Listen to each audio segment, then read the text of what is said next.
The opinions expressed on the following program are strictly those of the guests and do not necessarily reflect the views of WCZT, Regional Media, Coastal Broadcasting, personnel, or advertisers. This broadcast of Money Talk with Melanie was previously recorded. Money Talk with Melanie is brought to you by the Tax Mama, Eva Rosenberg. Visit taxmama.com. Money Talk with Melanie on 98.7 The Coast. And welcome to a brand new episode of Money Talk with Melanie. I'm your host, Melanie Collette, broadcasting from beautiful Wildwood, New Jersey. And it is indeed beginning to look a lot like spring around here, which is a beautiful month here at the shore.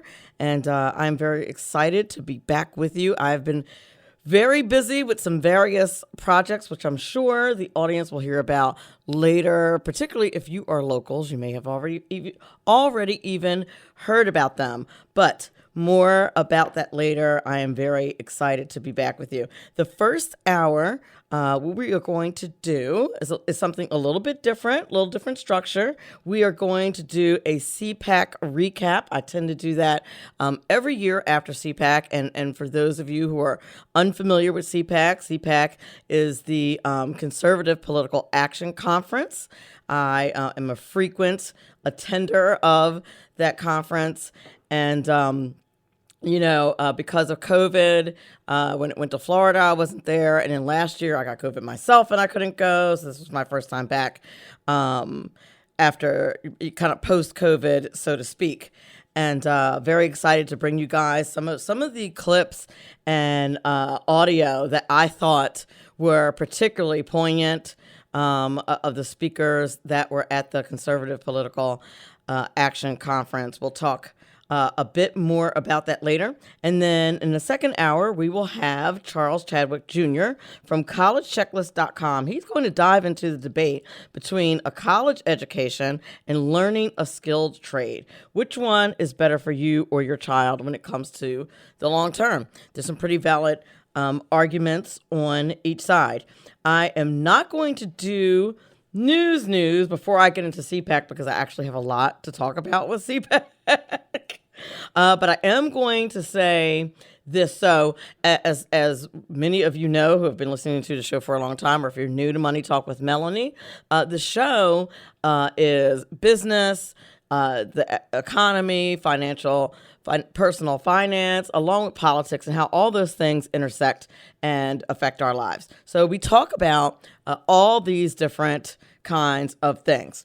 So speaking of politics now, and I think I've mentioned that here and there that I'm involved in politics, and there's rules of engagement when you do media and you're involved in politics. You don't want to, necessarily promote any particular candidates and things like that unless you give any opponents equal time. It's very important.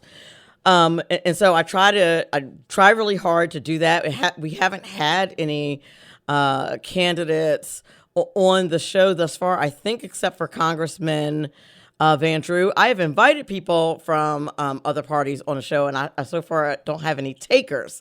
So, but that invitation is still out there. If you are on the more liberal side of the aisle, as I'm on the right, and you'd like to be a guest on Money Talk with Melanie, feel free to email me at moneytalkwithmelanie@gmail.com, tweet me at moneytalkmel, or hop onto my Facebook page at Money Talk with Melanie, and that is certainly something that I'd be happy to discuss. Now, why do I point all this out? Why am I saying this in particular now? Specifically, if you are a local, as we are here on 98.7 The Coast in Wildwood and Cape May County, New Jersey, it is no secret, it's been in the papers, that I'm going to be a candidate. Well, I am now, officially, a candidate for Cape May County Commissioner.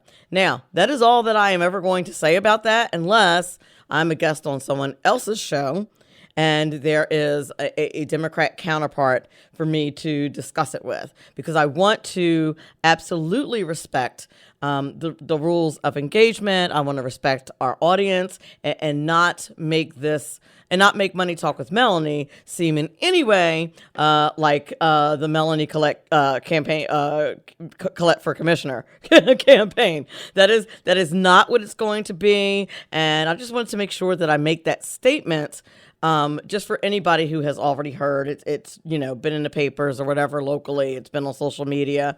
And if you had any concerns about that, the integrity of Money Talk with Melanie, and certainly 98.7 The Coast is very important to me. And I want to make sure that everybody is clear on that. And if you feel like you need to pull me on the coattails, and I'm sure actually my producer or someone else will do it before you guys do in the audience. But if you feel like I've done something uncomfortable or something campaigny, because when you're in politics, you kind of live this alternate universe, and you think everybody is into it like you are, and they're just not. So pull my coattails, send me a tweet, send me an email, let me know that you thought it was unfair, or that you think there's a counter discussion, policy position, whatever, that needs to be addressed or allowed. It's always allowed, just so everybody is aware when it comes to the politics area of my show.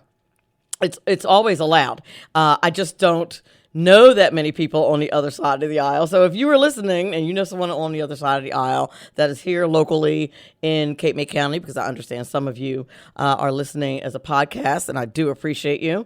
But even nationally, if there's national issues that you would like to have a counter discussion about, I am really, really open to those kinds of discussions. I'm a nice chick. I promise you. I'll be super friendly. It's all good. So if you know anybody locally who wants to do an studio interview, who has a different viewpoint, a more left side viewpoint than certainly I have, I've been really open about that. I am absolutely happy to have you. Understand that, and it doesn't have to be an argument or a debate. I really believe that not living in an echo chamber and having open discussion is important. So I wanted to put that out there. I didn't want the audience, particularly locals that listen to 98.7 The Coast, to think that I was in any way trying to be sneaky or hiding the fact that I am an official candidate running for election. And again, if you know anybody who from the other side who wants to be on the show, please do contact me. Again, my email, moneytalkwithmelanie@gmail.com, the Facebook page, Money Talk with Melanie, and the Twitter is @MoneyTalkMel. I'm absolutely happy to have you. And in a few moments, we'll be right back with the CPAC recap. And our guest the second hour, Charles Chadwick Jr. from collegechecklist.com. This broadcast of Money Talk with Melanie was previously recorded. Money Talk with Melanie is brought to you by the Tax Mama, Eva Rosenberg. Visit taxmama.com. This is important because it's your money. Your money. Money Talk with Melanie. Money Talk with Melanie. On 98.7 The Coast. Welcome back to the first hour of Money Talk with Melanie. This is your host, Melanie Collette. And in our first hour, we're going to have a bit of a CPAC recap. That's the Conservative Political Action Conference. For those of you who are wondering specifically, well, what is the Conservative Political Action Conference? I've seen commercials for it on the news and in different articles. What is that? Is that a bunch of right-wing loonies getting together and right-wing loonying together? Well, kind of, but I don't think that is the way that conference is marketed. The more official way that the Conservative Political Action Conference is marketed is for the last 40 years. The Conservative Political Action Conference has been a melting pot of conservative thought and action. It's where the movement convenes to share ideas that shape our future, from top-level political leaders, advocacy organizations, and activists, all uniting behind shared values that leads us toward progress for generations to come. That is actually very funny that they mentioned activists, because one of the papers that recently had an article about me, and it described me as an activist. And I was like, wow, why am I? Okay, all right then. Activist it is, I guess. I wouldn't describe myself that way, but all right. But maybe that's why I get invited to CPAC. Wait. But yes, so that's where people who are conservative leaning and have those values get together and discuss what we're going to kind of do next. And there's so much that happens. The conference happens over the course of 3 days. Usually it's really more like 5, like Wednesday to Sunday. And all kinds of events take place. There's tons and tons of speakers and lunches and parties, and just like you would think any cool conference that takes place. So I'd like to share with you guys just some of the clips, some of the things that were particularly poignant to me. The first one comes from former Secretary of State Mike Pompeo, probably future presidential candidate. You know, he's thinking about it, but doing the proverbial kind of travel around and dip your toe in the water kind of thing. Wrote a book. These are all very typical actions that you take when you're running for president. Write a book, go on a book tour, see how, the constituency is receiving you and that kind of thing. So the Mike Pompeo gave a speech on, what is America about? What is the basic idea behind which America is established? So right now, Mike Pompeo. This basic idea that each of us is endowed by our Creator with these unalienable rights and we are equal in the eyes of the Lord is the antidote to the poisonous lie of equity, wokeness, and identity politics. We're going to do better. Now that spoke to me. Now, and those of you who may or may not have ever seen my picture, I'm a black girl. I think I'm a brown girl, but I don't know, in the equity and inclusion sphere, I'm not allowed to call myself that, even though, like, when I look at a brown crayon, I look at my skin, it looks brown to me.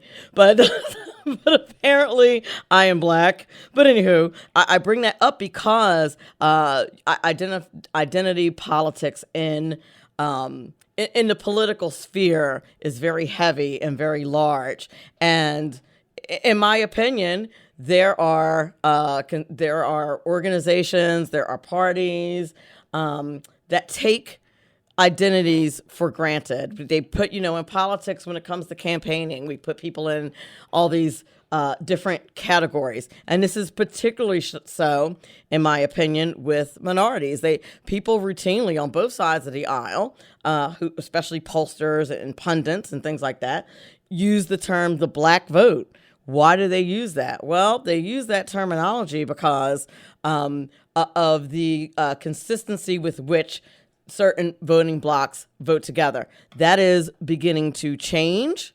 Fortunately, in my opinion, that is a very good thing that is changing. Part of the reason, I read an article the other day that said part of the reason why former President Trump's numbers are up is due to more people of color supporting him than ever before. So it's kind of wild that is the case. I'm trying to remember where I saw that article. I think it was on CNN.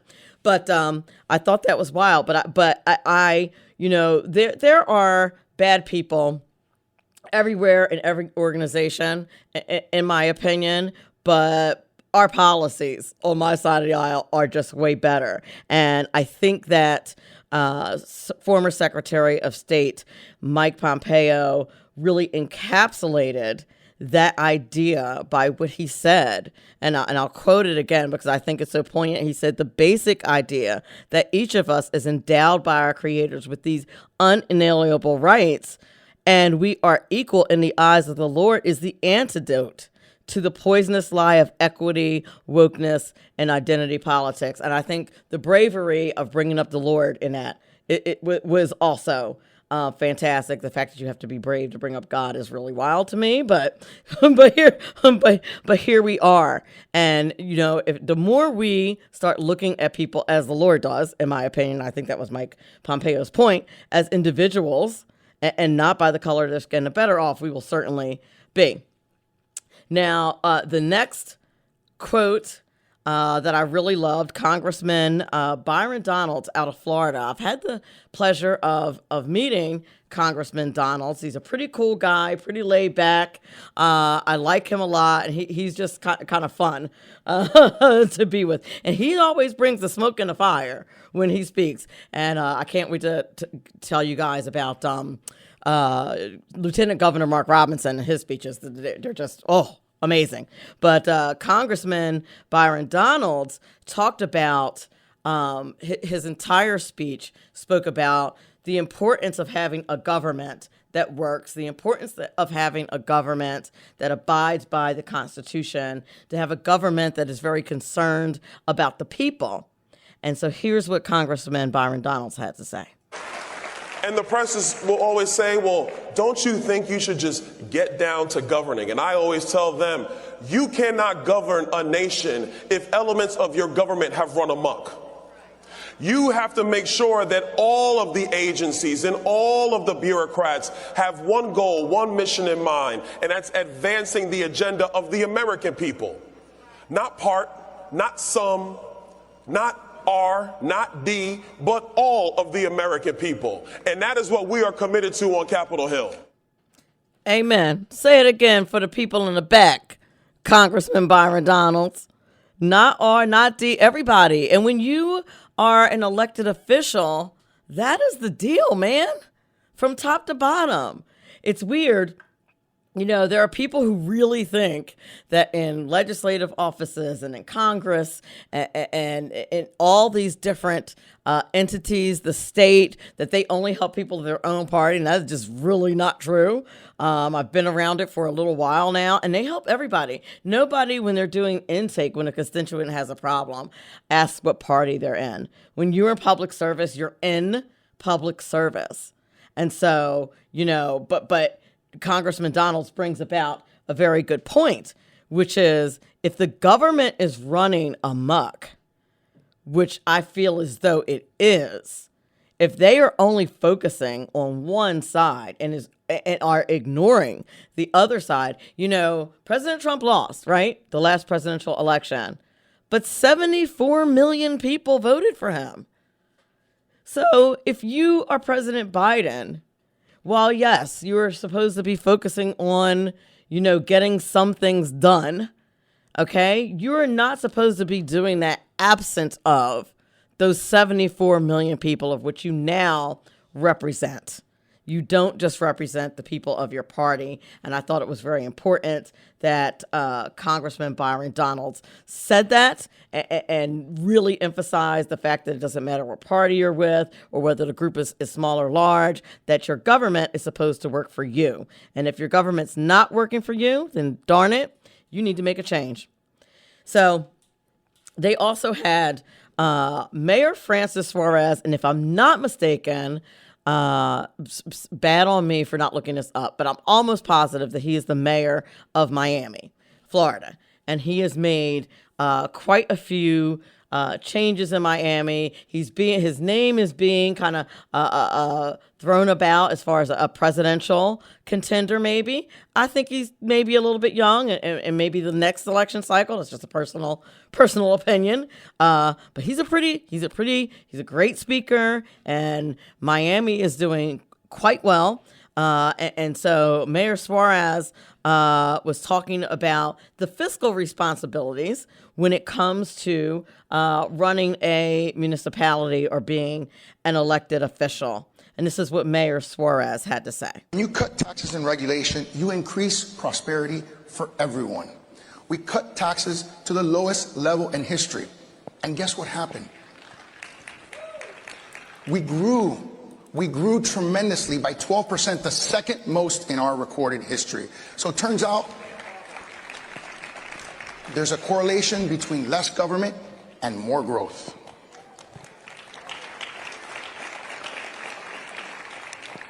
Third, we welcomed innovators. We didn't cancel them like other cities. While other cities pushed out their innovators, like famously in New York City that pushed out Amazon after they won the HQ2 prize, and of course in California they said, F Elon Musk. And he replied, message received, and left.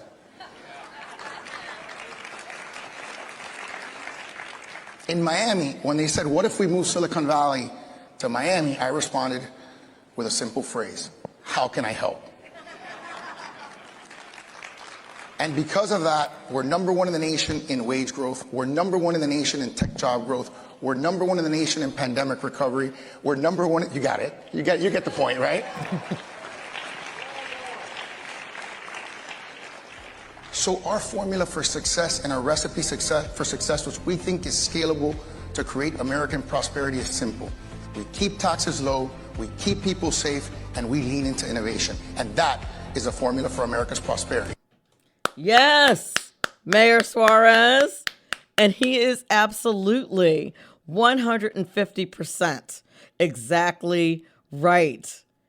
You do not build a government by taking more taxpayer money. And I'm so glad I was right about him being the mayor of Miami. I was pretty sure I was right about that.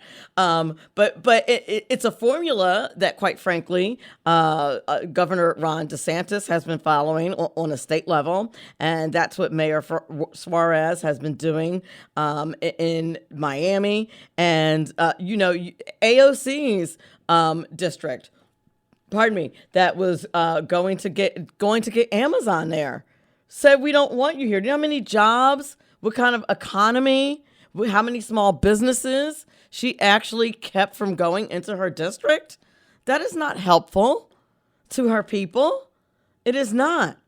And so, smaller government, keeping taxes low, keeping people safe, supporting the police, all of these things are so very important. And I just loved how he talked about the importance of leaning into innovation and how that is the formula for America's prosperity. Why would you not want an Elon Musk to have his business in your state, in your municipality? Why would you not want that? You're crazy not to.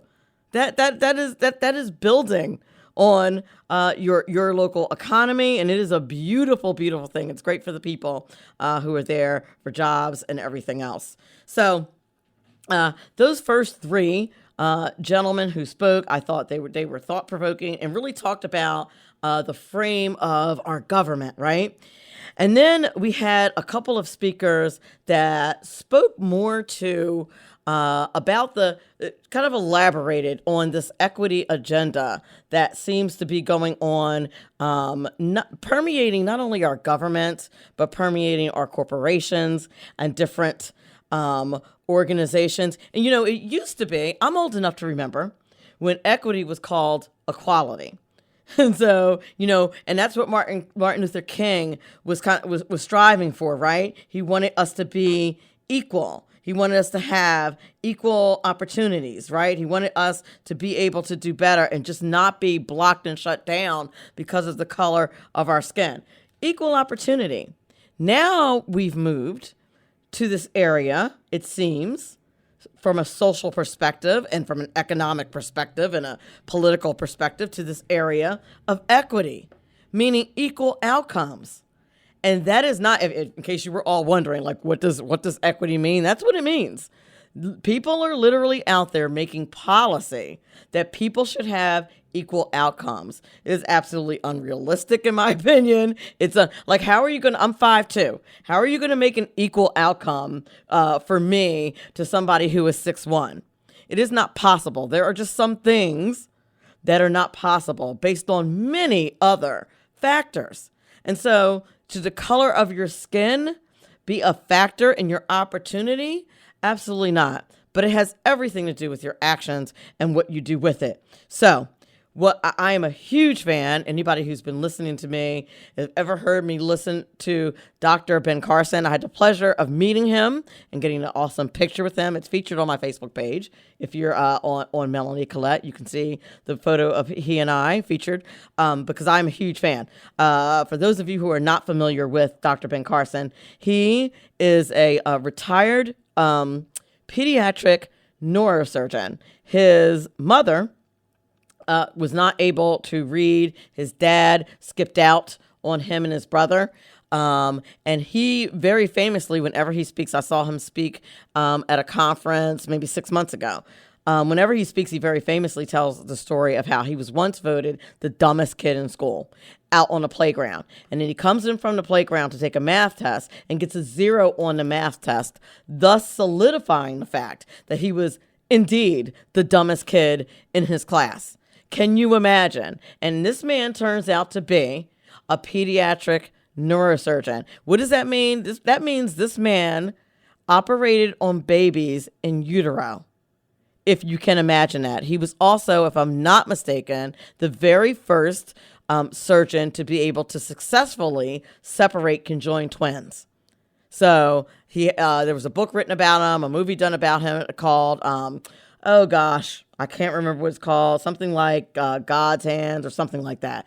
But he's a rock star. He got a lot of heat for supporting President Donald Trump and for becoming the HUD secretary. He's a very successful, insightful, smart man. And Dr. Ben Carson got a huge laugh and a huge applause for saying this. The reasons that equity lovers don't like people like me is because they say, you're not supposed to grow up in the environment that you grew up in and be successful because this is a horrible racist country. And you simply aren't supposed to be successful in that setting. What a bunch of crap. You know, And I agree, Dr. Ben Carson. What a bunch of crap. And a bunch of crap it is. Is crap okay for radio? They'll take it out if it's not. But yeah, and I've seen he speaks about this all the time. He did not have the best of upbringing. And I mentioned earlier that that his mom couldn't read, but he knew and understood that the wealthy people that she cleaned houses for, one of the things that she noticed was that they always had lots of books. So she would make her kids read and tell her what was in the book. I don't even think that he knew, he and his brother were aware that that their mother couldn't read until much later on in their lives. But he's got an amazing story. If you are not familiar with Dr. Ben Carson, do yourself a favor and absolutely take a look at his story. It's an amazing story of victory over victimhood, and I absolutely just adore this man. Tulsi Gabbard is another speaker that spoke about something very similar. She's a brave soul that's a former member of Congress, used to be a Democrat, and decided that her party had moved away from her. I believe that she is now officially an independent. But, you know, you're not allowed to leave. You know, it's not a thing. When you're part of a party, boy, you are not allowed to leave. So, but she did. And she was one of the speakers at the Conservative Political Action Conference. And she spoke about faith very specifically. And what she said was quite insightful. Here it is. And we love and respect each other, recognizing that we are all children of God. We recognize that each of us has this intrinsic right within our own hearts to have a deeply personal relationship with God, and the freedom to express and practice that faith without fear of any state-sponsored reprisal or censorship or discrimination. Any political party that is trying to erase the presence of God from every facet of public life, as the Democratic Party is doing, and is hostile towards those who choose to worship God, they cannot be trusted to protect our inalienable God-given rights enshrined in the Constitution and should not be in power. Tell him, Tulsi. Tell him. Now you guys see why I like this conference so much. To me, it's super encouraging and just reinforces a lot of what people who think like me believe in. And I'm sure, I would think that there's a liberal political action conference, I would imagine. I don't know. I'm not on their invite list. Can't imagine why. But I thought, wow, what a weighty thing to say. What an insightful take. And it's very true. Like, she is not saying anything that is wild, that is out of pocket. It's in the First Amendment. And we do have, if you look at just policy, you're basically allowed to do anything in the public sphere except for be a Christian, except for practice your religion. You know, there are political parties and people suing other people for things like prayer, taking it all the way to the Supreme Court. There are people who want to force people like the baker out in Colorado to use his creative skills to do things that are absolutely against his religion. And, you know, my question is, and if anybody on the left or who supports these kinds of policies would like to come on Money Talk with Melanie and answer this for me, I don't understand why Christians can't be left alone. I think that most Christians in general, their basic position is, hey, listen, you do you, we'll be over here doing us, just don't involve us in what you are doing. We don't want to be involved. We don't want to participate. We just want to be over here doing our thing. And just don't bother us. We won't bother you. But it just doesn't seem like there's reciprocity when it comes to that. When there's things that, you know, Christians don't want to be involved in, there's protests and all kinds of problems. And it just, in my opinion, should not be. I think it's problematic. You're listening to Money Talk with Melanie. We are doing a conservative political action conference recap from 2003 in Washington, D.C. When we come back, one of my favorite politicians, North Carolina Lieutenant Governor Mark Robinson. We'll be back in a few minutes. This is important because it's your money. Your money. Money Talk with Melanie. Money Talk with Melanie on 98.7 The Coast. This broadcast of Money Talk with Melanie was previously recorded. Money Talk with Melanie is brought to you by the Tax Mama, Eva Rosenberg. Visit taxmama.com. Money Talk with Melanie features lively discussions of a wide range of global, domestic, and kitchen table financial topics. Money Talk with Melanie on 98.7 The Coast.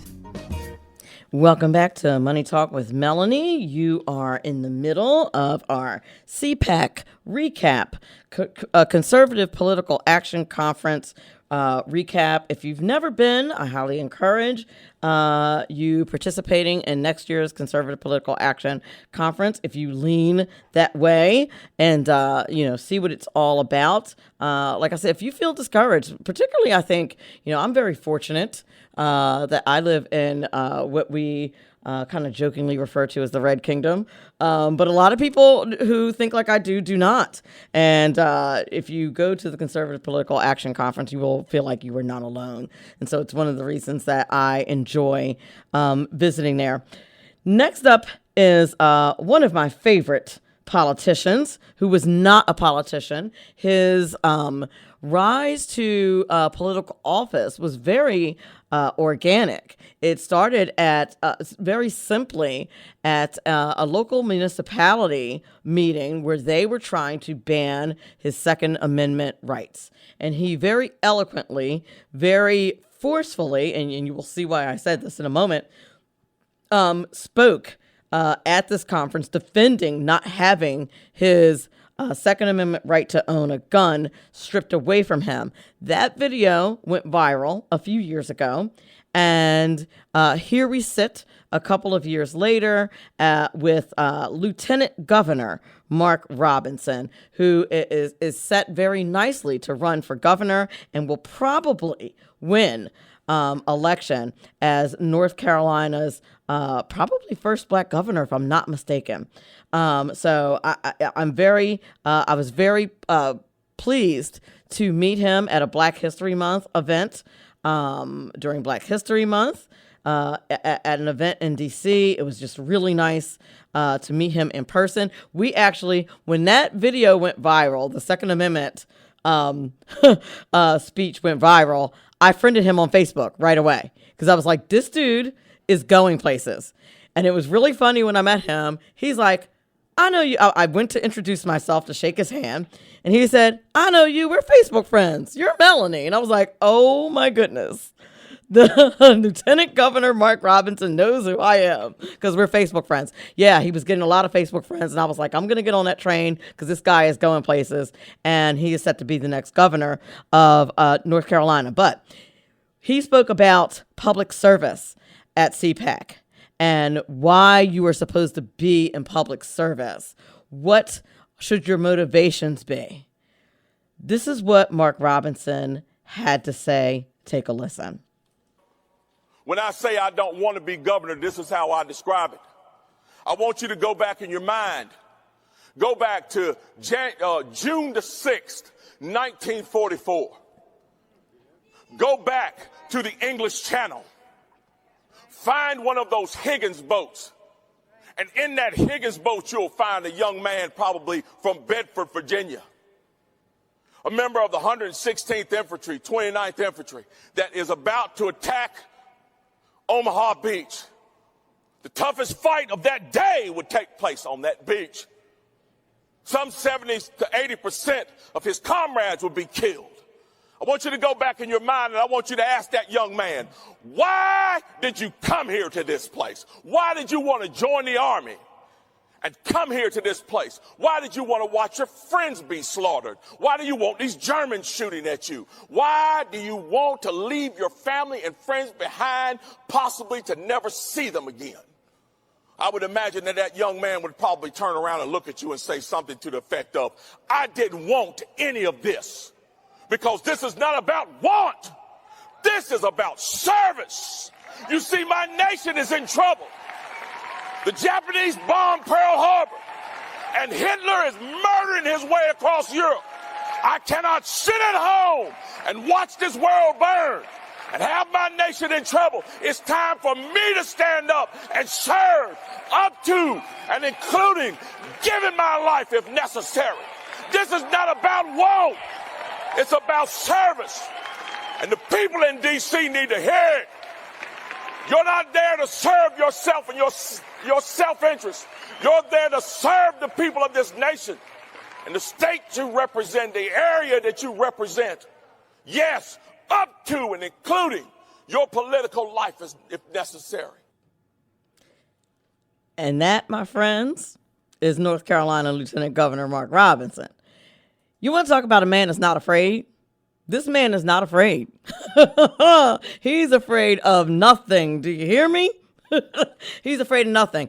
And I really enjoy hearing him speak. I met his lovely wife, who was just a total sweetheart. And I'll tell you, this is a man who is fearless in his love of country, more importantly, in his love of God, and in the importance of public service. When I saw him speak at the Black History Month event, he talked about very specifically about the importance of men stepping up. And I was like, oh boy, he said he has no time for jelly-spined men who don't step up, who don't serve and protect. And if you're not going to do that, then get out his way. And I was like, well, okay, Lieutenant Governor. So because I told you he's one of my favorite speakers, one of my favorite politicians, I have two clips of the Lieutenant Governor. The second clip, now while in this first clip, the first clip we just played, we talked about how he said the nation's in trouble. And that's why, he is serving. He doesn't want to be governor, but he feels like it's his service, it's his duty to his nation. In this clip, he talks about, yes, we are in trouble, but we do have things to be thankful for. And here's one of them. God is still on the throne and God is still in control, even in this nation.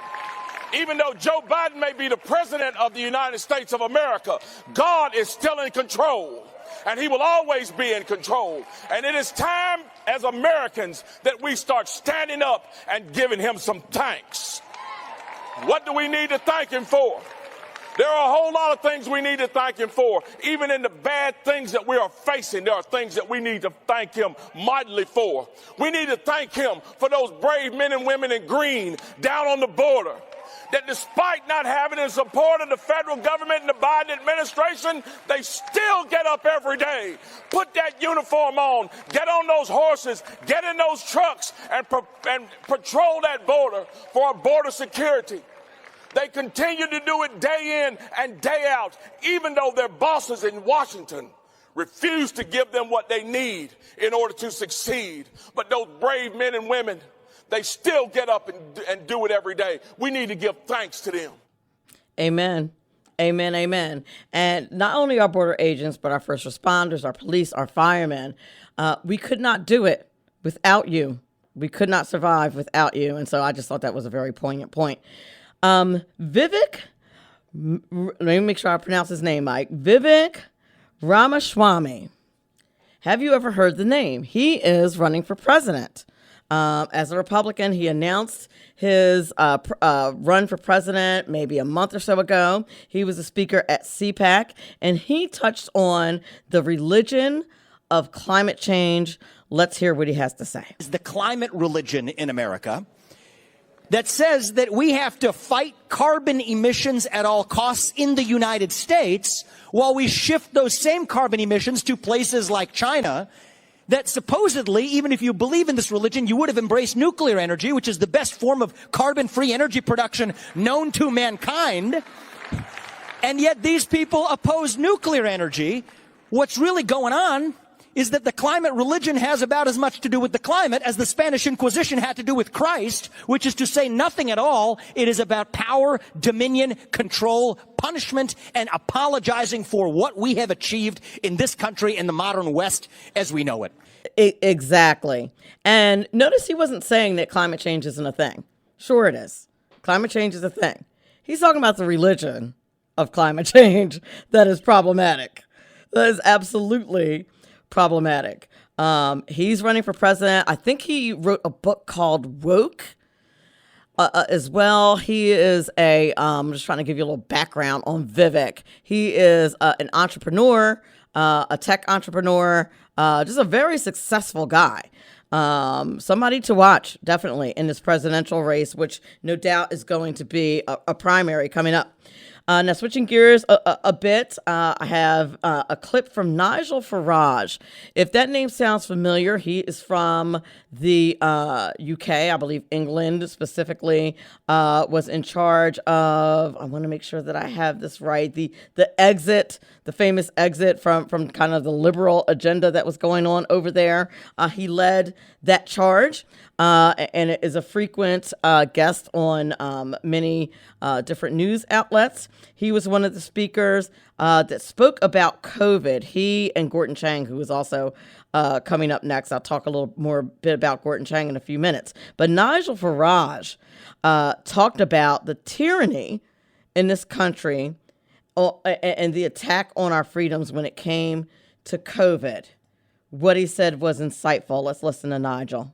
Name of coronavirus, governments, state governors in America took away from us liberties and freedoms that had been built, defended, fought for over generations and over centuries.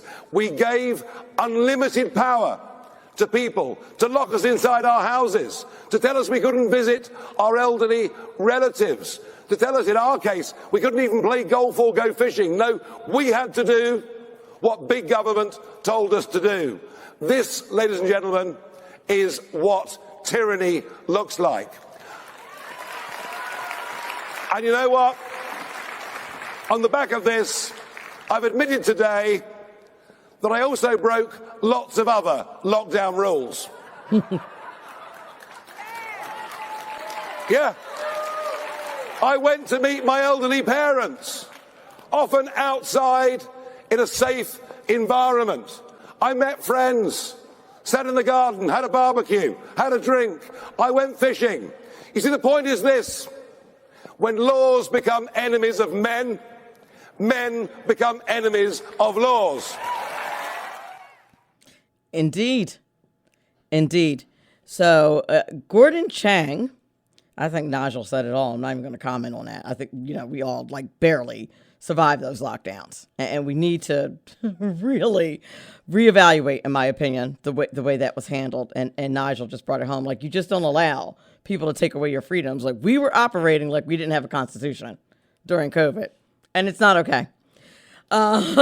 Gordon Chang is one of the foremost experts on China, the Chinese government. And really, it's the communist regime. That human rights are not real big there. They're not even allowed to have Bibles, like literally not allowed to have Bibles, not allowed to have a Bible app. Like, to me, when I learned that, I actually did a report on the internet availability in China, which everybody does not have. Like, I have a friend who works with China, and during the lockdown, it was particularly difficult because not everybody is allowed to have internet access. So Gordon Chang has spoken about all of these things for quite some time, but in this clip, he particularly highlights who is responsible for each and every death of COVID, and here he is. Patriots, the flame of freedom burns bright in this room. But the Chinese regime wants to snuff it out. The Communist Party of China is trying to take away our sovereignty and make us a colony. First, COVID-19. This disease leaked from a lab, in all probability. But one thing we know 100%, that China's regime deliberately spread it beyond its borders to America and to the world. And that means every coronavirus death in the United States is a murder. Gordon Chang, ladies and gentlemen. If anybody would know, it would be him. Just powerful, powerful words. When we, how many minutes do we have left? 1? Okay, that's what I thought. Okay, when we come back, we're going to hear from the one and only, what he's referred to in some media circles as the Great One, Mark Levin. And then finally, I would be remiss if I did not have one clip from 45, President Donald Trump and what he had to say. We'll be back in a few minutes. The opinions expressed on the following program are strictly those of the guests and do not necessarily reflect the views of WCZT, regional media, coastal broadcasting, personnel, or advertisers. This broadcast of Money Talk with Melanie was previously recorded. Money Talk with Melanie is brought to you by the Tax Mama, Eva Rosenberg. Visit taxmama.com. Money Talk with Melanie features entrepreneurs, CEOs, and politicos who are experts in their fields. Money Talk with Melanie. Money Talk with Melanie on 98.7 The Coast. Welcome back to Money Talk with Melanie. We are doing a recap of CPAC, the Conservative Political Action Conference, and I have saved the best for last, I think. If you've ever heard of Mark Levin, he's got a show on TV. He's got a very famous radio show, and he's written several books. Some people in the media refer to him as the Great One, and it is because he always brings the fire and the heat every time he talks, and every time he does his media hits. He's just amazing, and he was one of the speakers at CPAC, and he says to the audience that it's time for the grassroots to encourage their state legislators to embrace a convention of states. Now, I hesitated in bringing this up because I thought you're really getting into political weeds, in my opinion, when you talk about the Convention of States. What are we talking about? Just to give you a brief little background. The Convention of States is in reference to Article 5 of the Constitution. It gives states the right and the power to call a convention of states and propose amendments. It takes 34 states to call the convention and 38 states to ratify any amendments that are proposed. The Convention of States Action Resolution, it's part of the Constitution, allows states to discuss amendment proposals that limit the power and jurisdiction of the federal government and impose fiscal restraints on the federal government and place term limits on federal officials.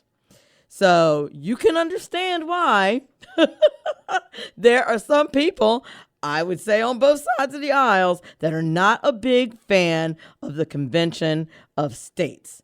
Listen to what the Great One, Mark Levin, has to say about it. Now, that said, why haven't they come up here and talked about Convention of States?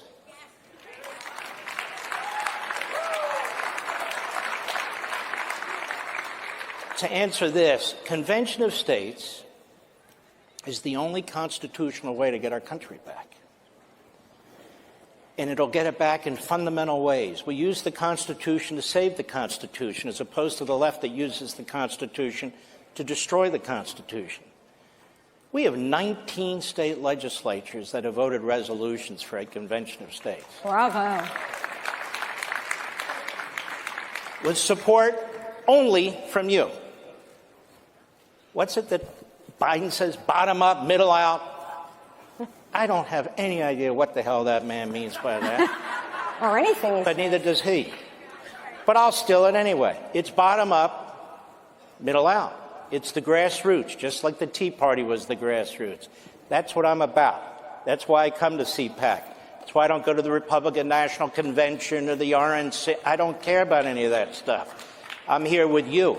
And wherever I can encourage people, whether it's Convention of States, whether it's young people, whether it's CPAC, that's what I'm going to do, and that's what I try to do with my books and on radio. But Convention of States is the way. We have 19 state legislatures. We need a total of 34. And the left is starting to get nervous.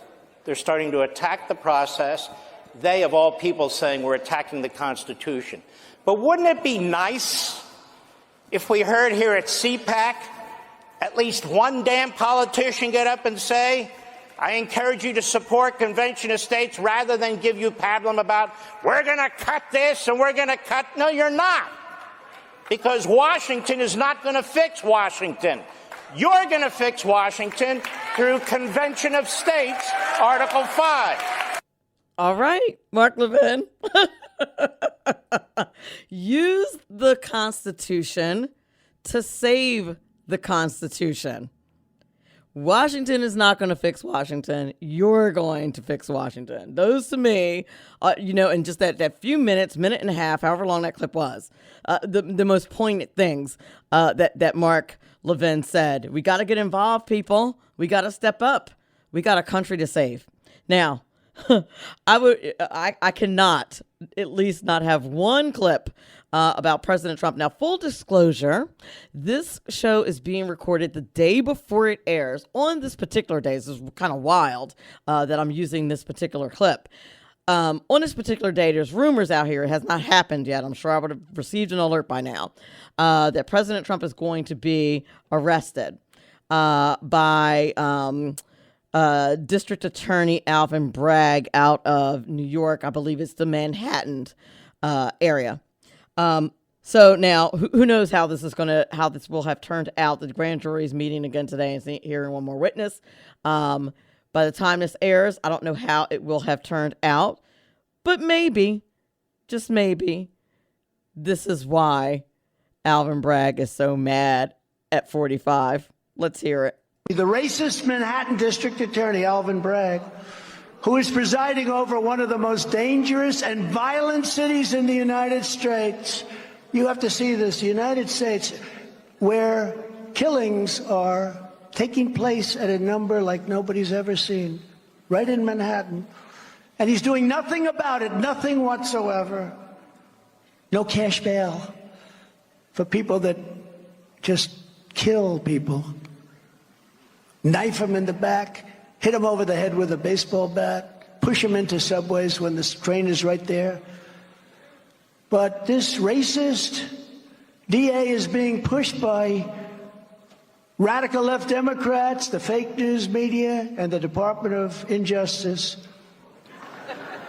to bring charges against me for now ancient no affair story of Stormy Horseface Daniels. No attraction.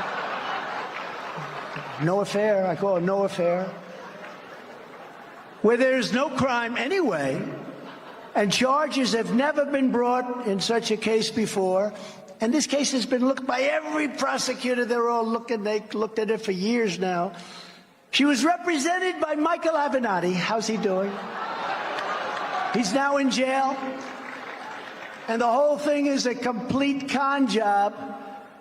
And she was ordered to pay me, a federal court ordered this, hundreds of thousands of dollars. But they're still looking at it. They're still looking. And all they do is they cause anger and problems for our country because our people aren't going to take this stuff. Yup. And listen, it's so funny. Now, I have to say this.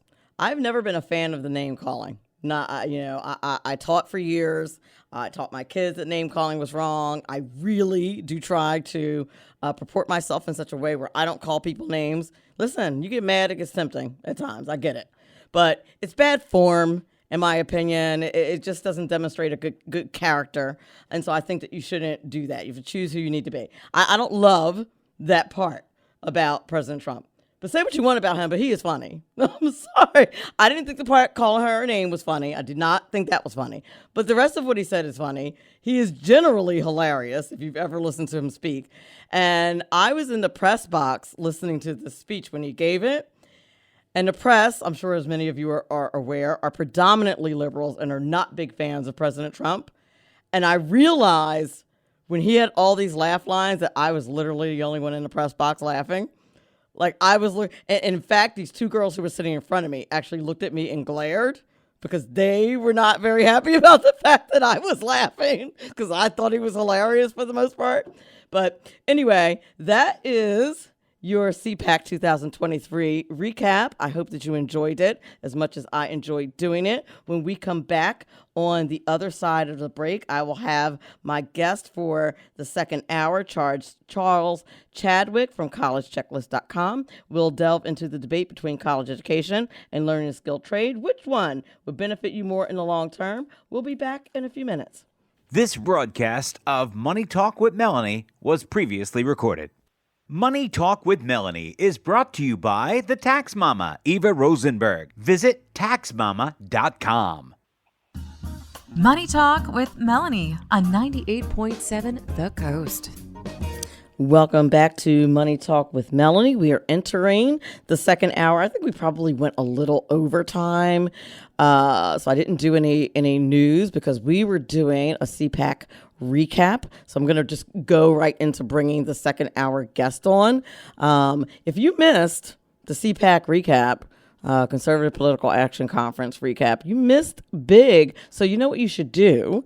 You should make sure that you are subscribed to Money Talk with Melanie anywhere that you get your podcasts. You can certainly hop on 98.7 The Coast website and listen to the podcast version of Money Talk with Melanie, but you can do it on Apple Podcasts and Podbean and Listen Notes and any of those other areas. If you forget, oh my goodness, I forgot all about that show, I wanted to go back and listen, you can follow me on social media at Money Talk Mel, at Money Talk with Melanie on Facebook, at Money Talk Mel on Twitter, at Money Talk with Melanie on Facebook, even on LinkedIn, simply under Melanie Collette. If you connect with me or follow the show page, I always post a link to the show. Sometimes I post it a couple times.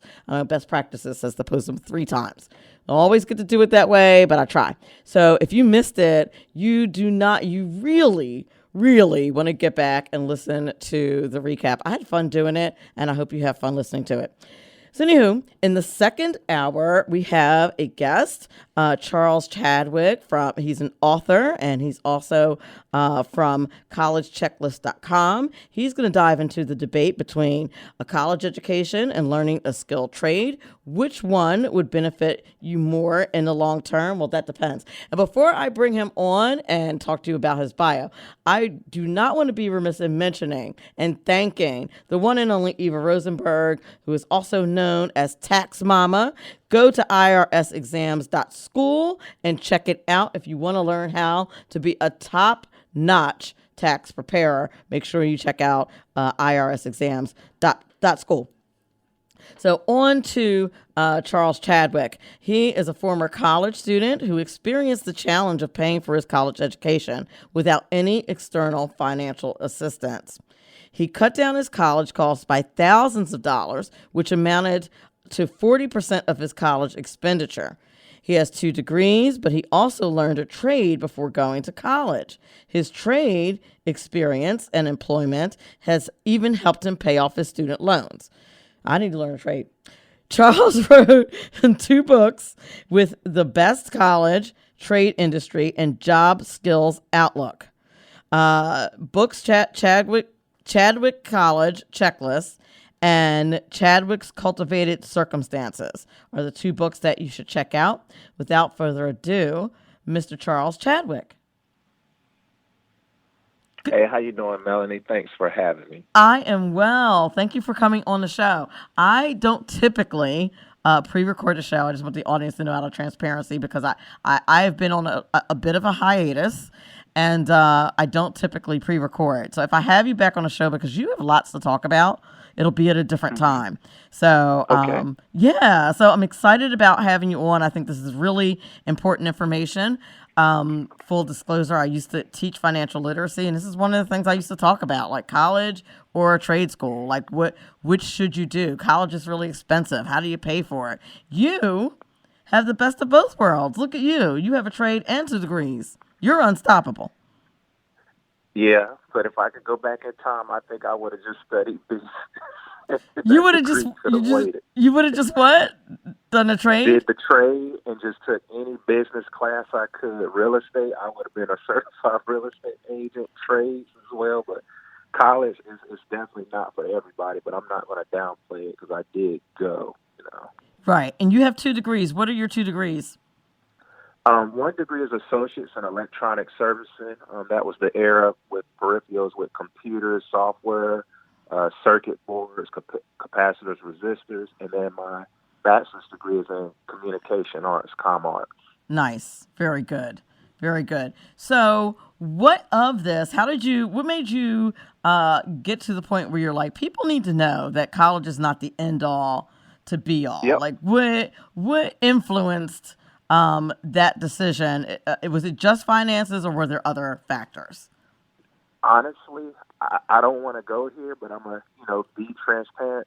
Just during the pandemic, I'm happy we're over it, but I became an essential worker because I was in construction. And after seeing so many people lose their jobs, I was like, wow, the only reason I'm working is because of the trades.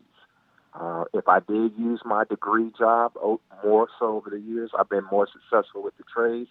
I might have got sent home and worked from home, or they would have did away with my job. And a lot of jobs have been lost.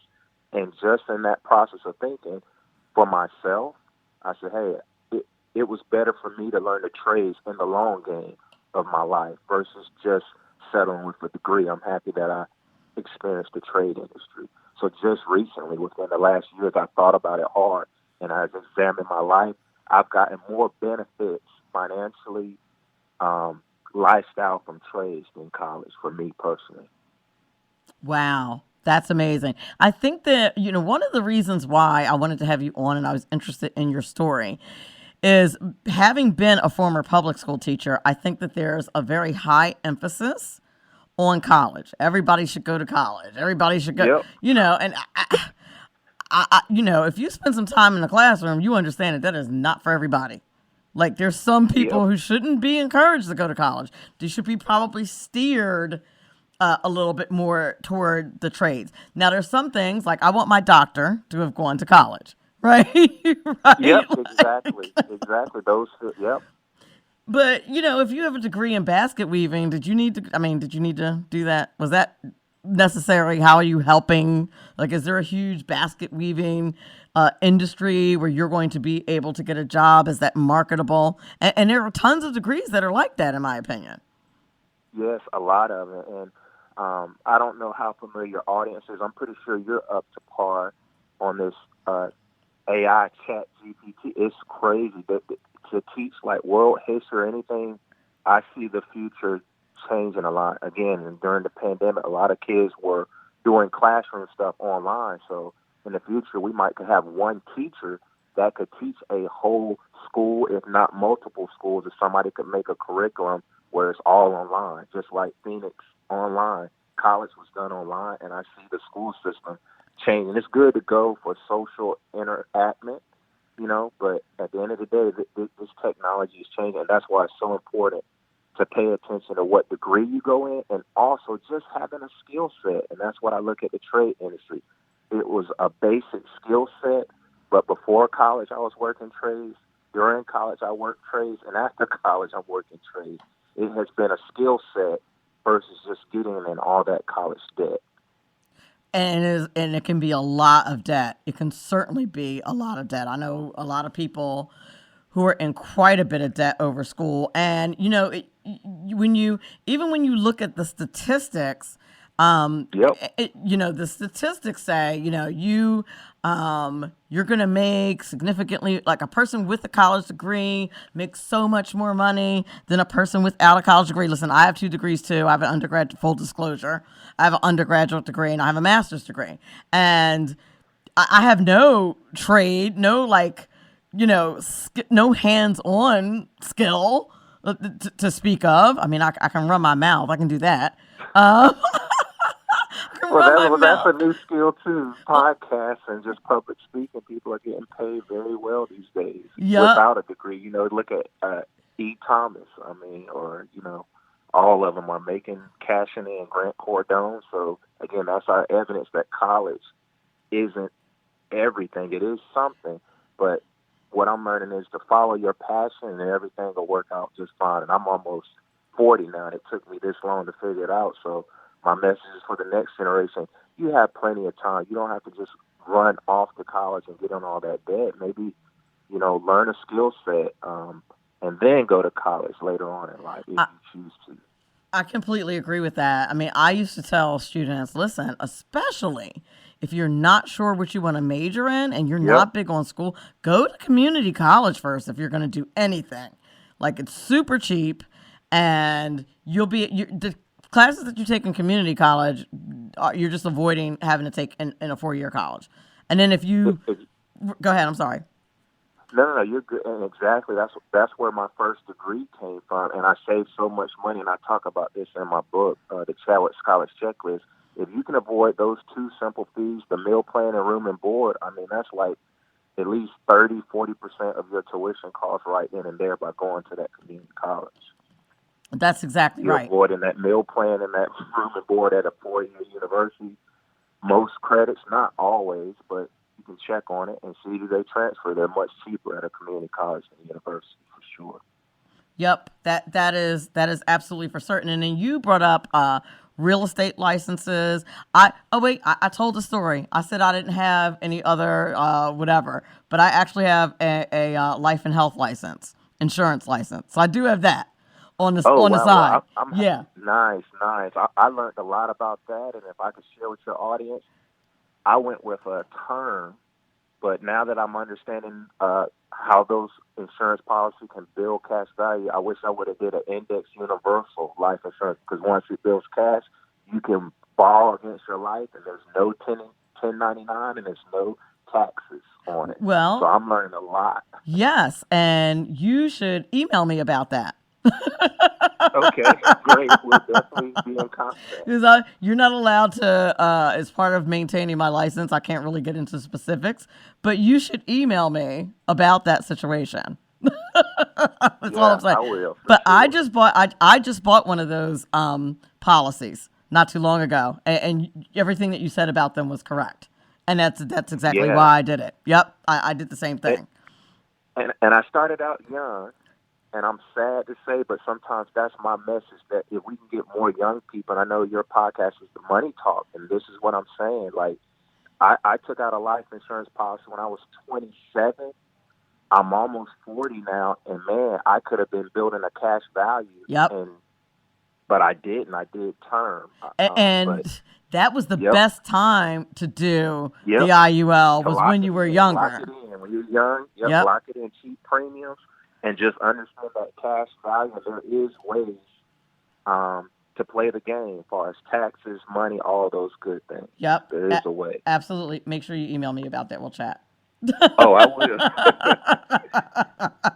We'll chat. We'll see what we can do about that. But yeah, no, you are absolutely right about all of that. And you're not allowed to, it's a very sticky situation, and you can lose your license. So I usually just mention that I am a licensed agent, and I partner with a company that does a ton of. We literally do every financial service. The company that I am associated with, and I never mention it. I should at least mention it and say, if you have any questions, email me. but I never do. I never talk about it because I just don't want anybody saying she should lose her license. So I literally just don't touch it at all, and maybe talk about it on social media a little bit, because it's the banking and licensing arm of the government. They are super sensitive. Oh yeah, for sure. They are But very I'm real sensitive. happy with your podcast, Money Talks, and if money was taught more in school, I know for a fact I would be a lot further. I'm happy the light bulb popped on before I hit 40, but if you can understand money, not how to make it, but just understand it, we have to have it in this physical plane called Earth. For a young person, it will make your life. There's always going to be challenges, but you'll be able to make better decisions if you can fully understand what a 40 or 50-year-old understanding about money at 18. Yep. Your life choices will be a lot easier. And you won't waste a lot of time. I used to tell my students that. If I was taught what I'm teaching you now when I was your age, I would not be standing in front of you teaching this class. Yeah, I'd be on an island somewhere. Exactly. I would be on an island somewhere. So now, explain to the audience, when people think of trade schools, I think they have different things in mind. What kinds of things encompass a trade school? When we say trade school, what are we talking about? Okay, now I'm going to break it down to you, and I'm not as accurate. I like to be transparent. I didn't go to a trade school. I was just born into a family. My dad was a licensed plumber, and we had a small family plumbing business. He's still operating today, so I learned just hands-on. I didn't go to a trade school, but I know where you're at, New Jersey, New York, you guys have unions. I'm originally from North Carolina. I don't ever think we'll have a union there, but with the union where you're at, they have to go through that trade school, and I would just say it's no different than college, except you're getting paid while you work. Whatever company sponsor you, you're going to have to go through the union and learn the trade. Where I'm at now, there was an electrician I work with. I'm here in beautiful Hawaii, but he was still going to get it. Yeah. Nice. I've traveled all around the world contracting, and the trades and that skill set has helped me. But he goes 2 days out the week. He's working on his apprenticeship. Once he become an apprentice, he can go up to a foreman, and then he could go up and get his license and become a master or a licensed electrician. So it's just like college, except you're working for that company and you're learning along the way, and they have standardized tests to make sure you know that knowledge base. So that's what a trade school is, and what I like to explain to people, when you go into the trade without any experience, on your first day, you start to get paid. Plain and simple. Whether you don't know what tool to use, you don't even know what you're doing, but you're getting paid as you learn. Versus college, if you don't have no hustle and bustle about you, you're sitting, you're doing all this research and you're learning, but you're not making any money. So even during that trade school, it may cost. You may get sponsorship. You may get a scholarship, or a company will sponsor you. Many companies now are in dire need of trade workers, so they pay for everything. They'll even give you a credit to buy tools at Lowe's. So really, the trade school is just, one of my homeboys, he became an HVAC technician. The company requirement was they trained him. They gave him a $2,000 tool credit, but he just had to stay with that company for 2 years. And after 2 years, he got licensed and he went out on his own. So that's the interesting thing that I love about the trade school. But for me, I grew up in North Carolina, and there is no union there. So I could have went to a trade school, but I was just blessed. My father had a plumbing business, and he just taught me from there. And all I had to do was just show up and watch. And once I learned what I learned, I started going out on jobs on my own. And so, did you have to? I assume you have to have some kind of certification or license or something like that. Did you have to like take a test? Wait, what? No, because there's no union here. Now I know the plumbing skill set, but I never went to go for my license. My dad always just put his license down, and you can work up under a licensed plumber, licensed electrician, licensed HVAC technician. Now, if I wanted to get my own license, I'm definitely able to go take the state test. You have to show 4,000 hours worth of work, and you have to show pay stubs. But since it's a family business, they know that I've worked up under it. But I've never even went to get my license. Just having the experience you can work on other projects that don't require a license.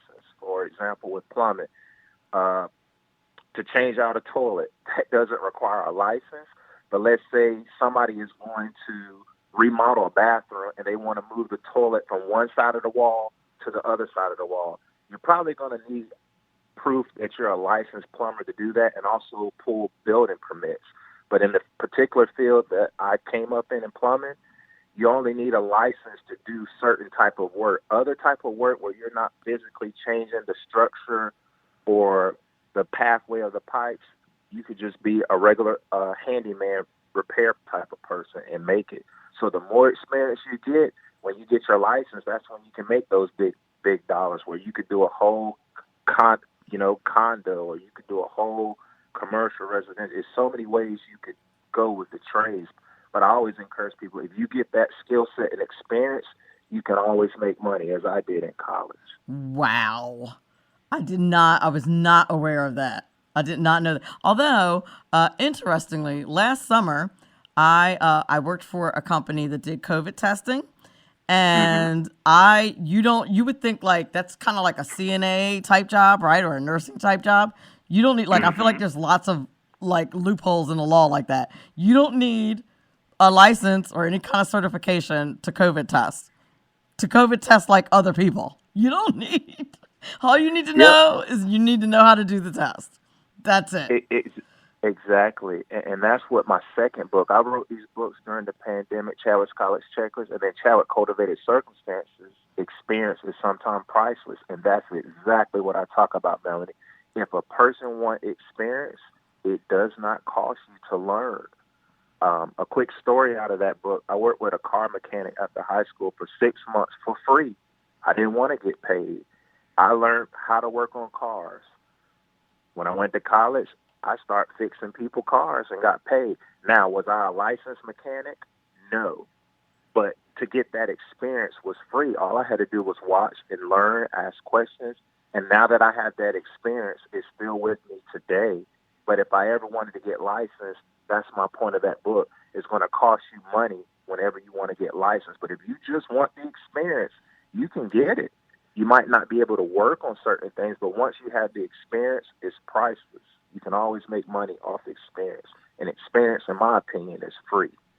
Well, you're right. And once you learn that stuff, people can't take it away. That's the thing. Yep. Like once you learn that skill, nobody can take it away from you, and you have it. And the perfect example that you gave was earlier when you talked about how, during a pandemic, a lot of people got sent home or lost their jobs, and you can't really fix a toilet remotely.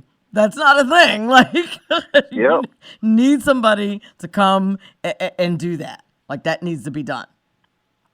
Yep. And another key point, and I followed the news so much, I get tired of it because student loans was a huge issue. These last couple of years, that's all I heard about. Oh, it's still a huge issue. Yeah. So they're saying they can't afford a home because they got the student loan. But my thing is, what if somebody really knew electrical, plumbing, HVAC? You could buy repossessed home and do the work yourself. And that's what I did when I was a homeowner. I rented my house for a couple of years and then sold for profit, but I did all the work. So even for a young person or minorities or women, if you learn the trades, just the knowledge, when you become a homeowner, you're going to save so much money because you're going to know or maybe have a clue about what something should cost. And is a plumber or electrician ripping you off, So that's why, to me, the trades is a win-win situation because we all got to have a place to live. So even if you have a degree, when it gets time to start buying your house or fixing your house, remodeling your house, if you had just a little bit of experience in that, you're going to save money.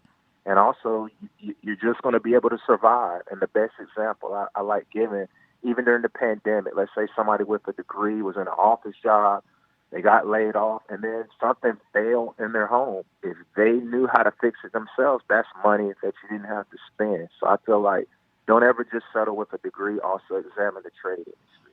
Yes, you're exactly right about that. We're getting ready to go to a break, but I want to mention to the audience, you may be thinking that when you think of the trades, there's maybe only one or two trade type careers that you have to choose from?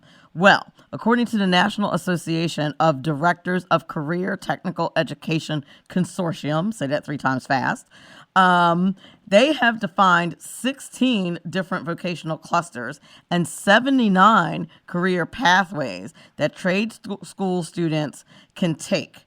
And they include information technology, nursing, construction, and business management are, believe it or not, the most popular fields that can be explored in a trade school. So I wanted to mention that before we go to break. I am on with author and trade school expert extraordinaire, Charles Chadwick, and we will be back in a few moments. This broadcast of Money Talk with Melanie was previously recorded. Money Talk with Melanie is brought to you by the Tax Mama, Eva Rosenberg. Visit taxmama.com.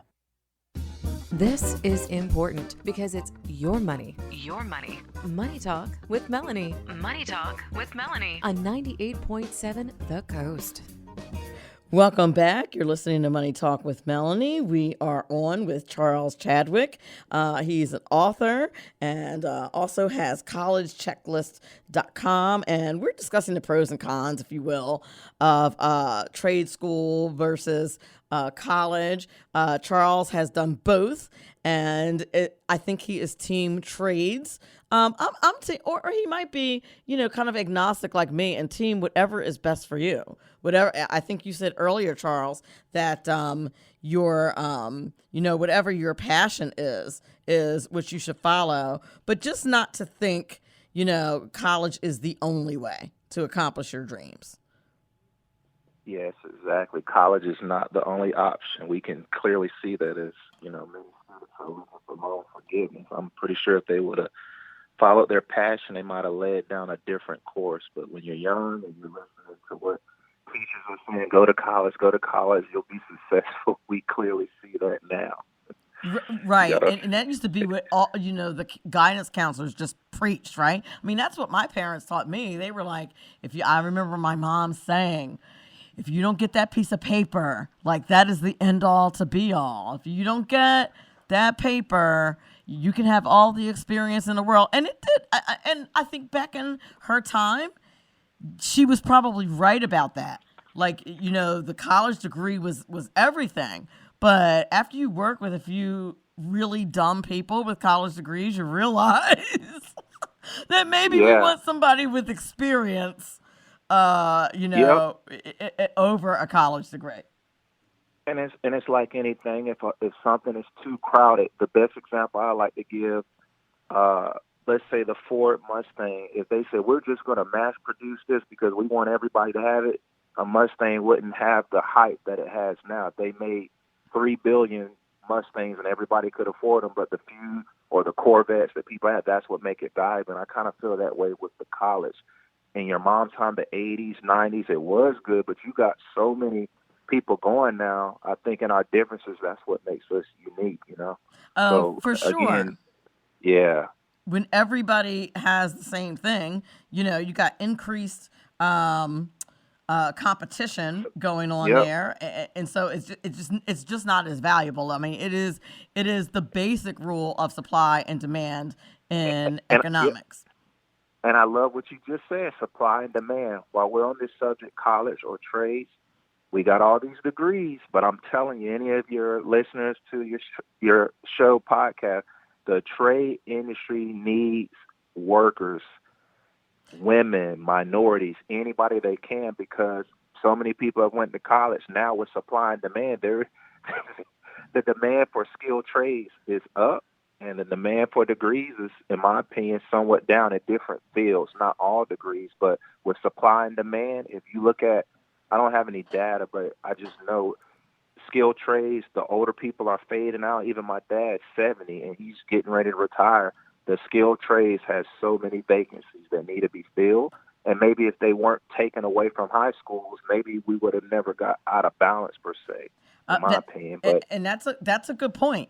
Now, I want to discuss briefly, just kind of going back and forth of the pros and cons, right, of college versus trades. How do people determine what might be right for them? So One of the things, and I think you can attest to this, has to do with the types of programs that are offered, right? So colleges typically focus on an academic type vibe, if you will, while trade schools are more vocational. So the courses that you take are going to be a bit different.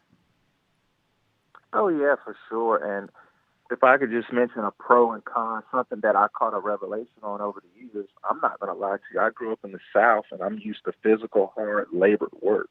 And that's maybe what the trades people may interpret. Oh, I don't want to be out there in no hot sun, or even me being a plumber, crawling under people's houses, seeing snakes, slithering through sewage to fix water leaks. I thought it was nasty and disgusting. That's manual work. If I got a degree, when I was young, I was like, well, I can sit in an office job. But to be honest now, that quote to say work harder and not, work smarter and not harder is really backwards now.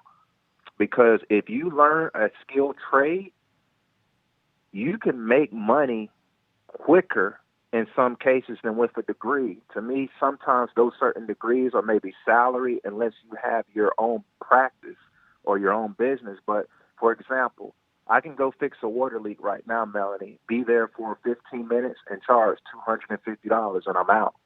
If I had a degree job or a certain job and I was working for a company, I'm going to get paid hourly or salary. How long would it take? In 15 minutes, could I make $250 working in that degree field? Right. Maybe it might take you. It might take you all day to make $200. Yep.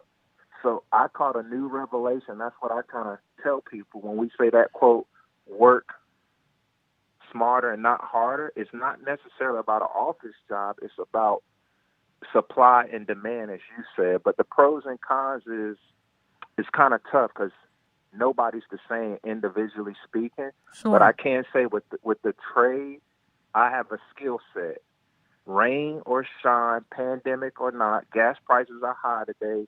People are still calling plumbers and electricians and HVAC versus with certain degree fields, if it's not really necessary, people can do without it. But we can't do without electrical, water, HVAC. Even if global warming is true, climate change, I don't know. I'm not a scientist. But if it is, people are going to want to stay cool. Therefore, you're going to call it HVAC, and you wouldn't be concerned if certain other areas of your life you can do without. But these essentials is what you need.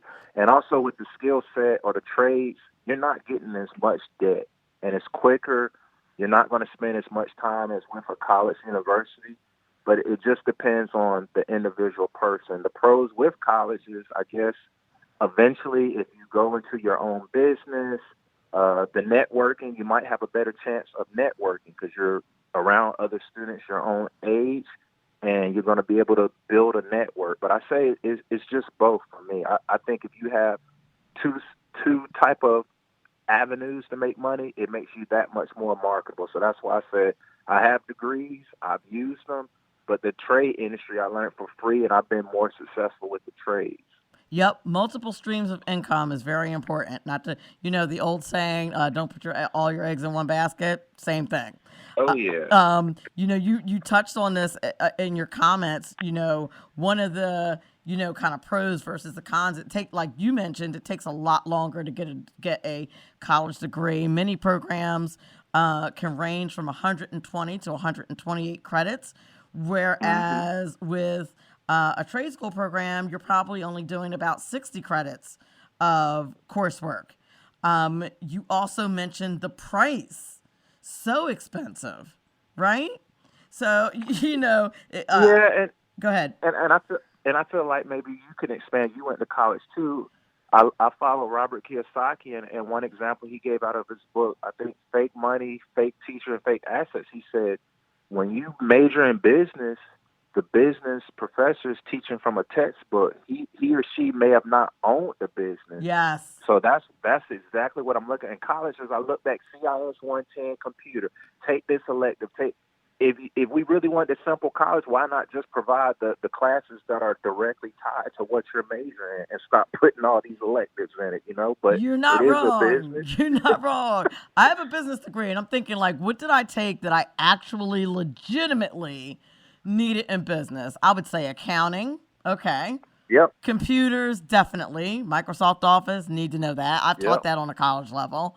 Stats, I mean, maybe. Maybe. Yep. Statistics, maybe. And that's where we're at. You know, I'm really looking at it, and I have to say it is a business, because far as putting that money, young people in so much debt. And I'll give an example. When I graduated, I remember sitting beside a guy. I said, "Well, how much was your student loans?" He said, 100,000. I lost my mind. He said, "I ain't worried." He said, "I'm gonna go work at the FBI, and they start out at 100,000."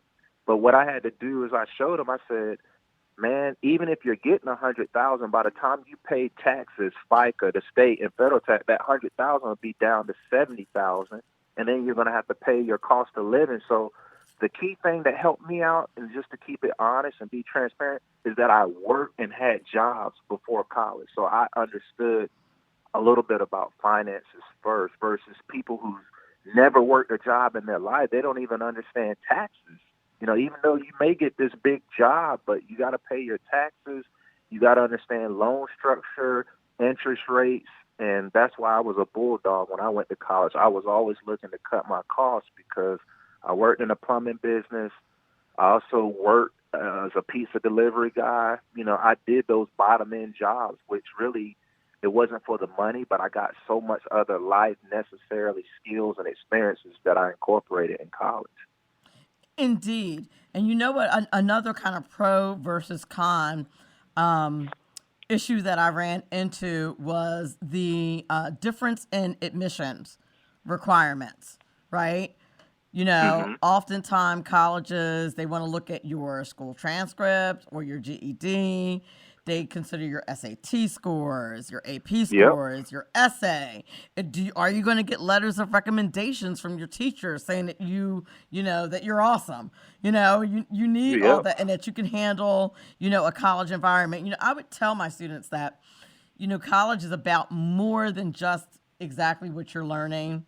It's about learning resilience and time management and these other skills that you need going forward into a job. But you can learn that other ways, like you said, through experience. But I think that the entrance requirements for example, with my my producer's license and insurance, there were no prerequisites. There were no prerequisites, except I had to take the class in order to, which was online, in order to prepare to get my license. But there was I don't even think I had to have a high school diploma for that. Yeah, and that's the key thing. I think it all starts at the high school level. If we would have kept that message, and it's slowly coming back. I'm not into politics, but I do see some U.S. Senates and politics talking about bring those trade schools back to high school. I think it gives people other options. Again, I graduated in 2003, and college was the only thing that was pushed. But if we can really start teaching the next generation, whether you go to college or not, whether you do a trade or not, you could start a business out of high school if you have the right mindset and the right skill set. I think it will help people not wasting a lot of time by going to college, because college does buy you time. I mean, instead of growing up and being an adult, figuring out what you want, you can go live in the dorm, you can party. You know, it does. I don't know. I don't know what this partying is that you speak of. I, for one, was in my room studying the entire time. That is my official statement about my college years. And I just would like to express gratitude that there was no internet when I was in school. I said the same thing. I'm happy that social media just kind of arrived on the scene. Right. When I went to college. But I really didn't party either. I worked several jobs. You know, my work study, because I was in a trade, I didn't have no issue. The lady was afraid to give it to me. She said, "I'm going to put you with the maintenance department." I said, "That's fine. I'm a plumber." The guys that I worked with, the employees of the college, they were shocked to see a young person working. I was like, this is nothing. I was weeding the college grass. I went to school in the mountains of North Carolina, Lee's McRae. So when it snowed, I would be shoveling snow off the steps and salting it. And a lot of students was laughing at me. But at the end of the day, I didn't have no pride. And at the end of the semester, I got a check for like $500, $600 after I paid off my tuition from work study. And that's how I had money to go home for, Christmas and Thanksgiving. So if you can bring that trade skill set and not be afraid of others, because it's not just academics, you got to be able to manage your tuition costs. You got to buy those college books. So the trade industry really helped me during that college time. I was even working on the weekend on other people's houses, fixing things. So I look at my life example. If anybody could say, well, Charles did okay, yeah, learn the trade, then go to college, and you'll have that skill set to finance, your way through and keep that cost down. No, you are exactly right about that. If you, like I said earlier, multiple streams of income, you need to kind of diversify, ways in which you can make money. And one of those ways is doing something in the trades, for sure. Now, I mentioned this earlier. One of the things I'm big on, because I'm an academic, I'm a nerd, I'm big on looking at studies. And one study that I looked at was talking about, the many reasons that students pursue higher education. Even the fact that they call it higher education is really a marketing tactic when you look at it, when you think about it. Yep. You know what I mean? Yeah. Is it higher? Like, they don't call trade schools higher education. No, it's been right.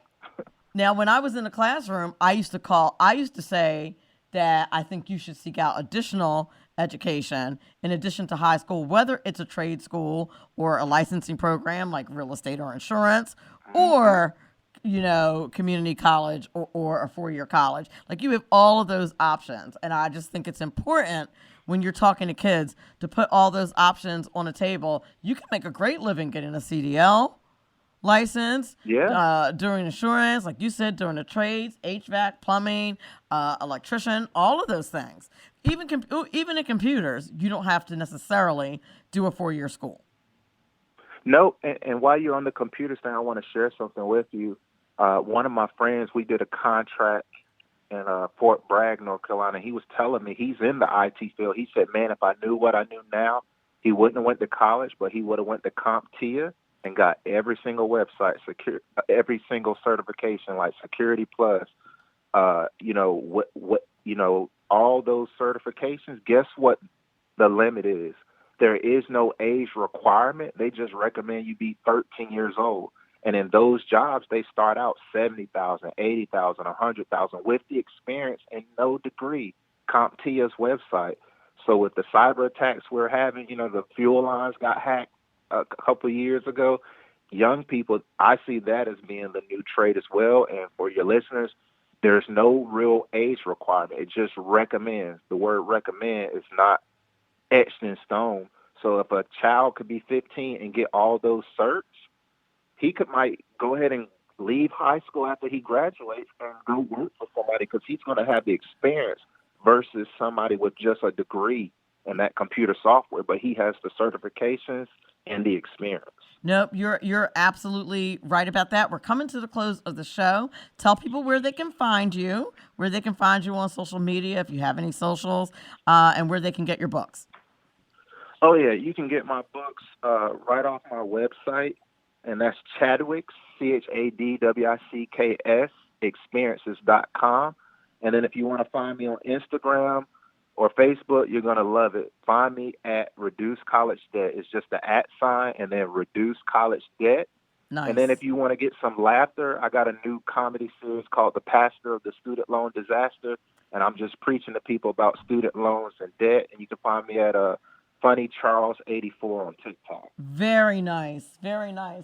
Charles Chadwick, thank you so much for being on Money Talk with Melanie. I appreciate you and all you had to offer my audience. Please look for a download of the podcast. I'll tag you in the next day or two, and feel free to share. Okay, no problem. And just have a quick question. Earlier you said collegechecklist.com. Could you go back and add in Chadwick's experience? That was just my email address. Oh, I apologize. Okay, yes, we'll do. Make sure you email me about that to remind me, and okay. we need to talk about some other stuff too.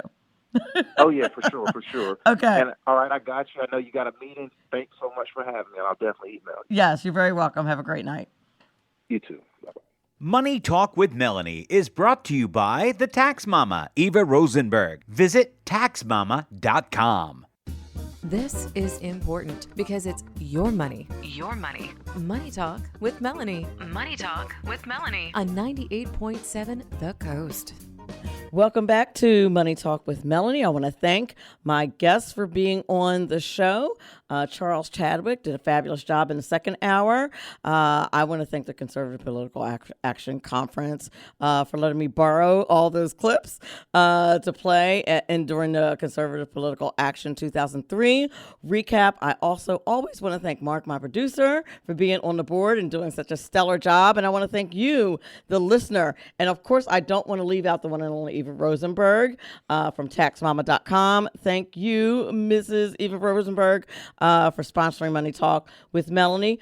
Please do be sure to tune in next week and listen to another two fabulous guests on Money Talk with Melanie. And remember, all of this is important because after all, it's your money. This broadcast of Money Talk with Melanie was previously recorded.